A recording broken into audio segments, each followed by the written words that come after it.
Il Marsala 1912, al termine di un match ben giocato e mai messo in discussione, si è imposto per 1-0 contro l'oratorio San Ciro Giorgio Marineo, grazie ad un rigore trasformato al 72esimo minuto da Riccardo Mangiaracina. Vittoria di misura, ma legittimata dalle diverse occasioni gol costruite dai ragazzi di mister Bruculeri, che hanno confermato di essere in crescita, centrando il sesto risultato utile consecutivo. Fin dalle battute iniziali, Genesi e compagni hanno preso in mano le redini del gioco. All'8° minuto, ottimo lancio di Giardina per Martorana, brava ad inserirsi con il giusto tempismo, meno nel controllo della palla sfumata sul fondo. 2 minuti dopo, De Luca, dopo aver conquistato un bel pallone, prima mette in movimento Mangiaracina e successivamente pennella in aria un traversone sul quale si avventa Pedalino, che non impatta bene e spedisce a lato.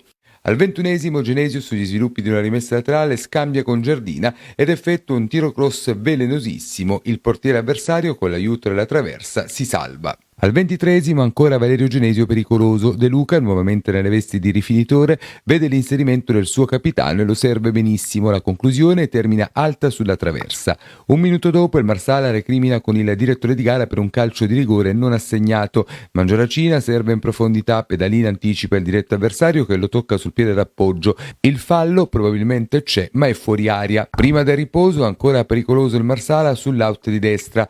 Genesio controlla e crossa forte nel mezzo. Bravo Simone Marina ad anticipare gli avanti del Marsala. Nella ripresa il copione è stato analogo a quello del primo tempo, con i ragazzi di mister Marino chiusi a protezione della propria porta e li Libetani alla ricerca del varco giusto. Al 48esimo, sugli sviluppi di un calcio di punizione, ottimo colpo di testa di De Luca che impegna non poco il portiere avversario. Al 55esimo il primo tiro, se così lo possiamo definire, degli ospiti con Azzara.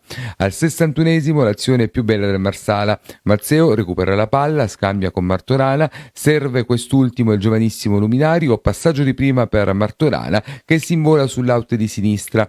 Supera la linea mediana del campo e scarica su Mangiaracina. Bravissimo quest'ultimo a verticalizzare per De Luca, partito in posizione regolare. Il numero 9 però, invece di cercare la conclusione sul palo lontano, tenta di beffare il portiere sul primo palo e impatta male con la sfera che termina sul fondo. Al 65esimo De Luca esalta il guardapali avversario che riesce a deviare in corner un bellissimo tiro dal limite. 2 minuti dopo ci prova il neoentrato Troncoso che calcia debolmente tra le braccia del portiere. Al 72esimo l'episodio che ha deciso il match. Su una palla vagante d'aria si avventa Troncoso che anticipa il suo avversario e viene atterrato. Non ha esitazioni il signor 4-8 di Messina che indica subito il dischetto.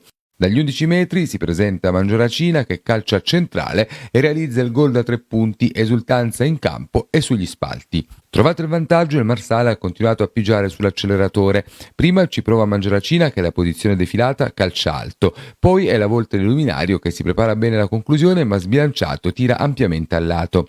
Marsala ancora in avanti pericolosamente con Troncoso che invece di servire De Luca meglio piazzato insiste con l'azione solitaria e vanifica una buona chance per fare male. Nei minuti finali c'è spazio per una bella discesa di Accardo che calcia alto sulla traversa, per un assist delizioso di Troncoso per De Luca, fermato per posizione di offside, ed ancora per 2 conclusioni ben neutralizzate da Simone Marino, la prima di Pedalino e la seconda di Angileri.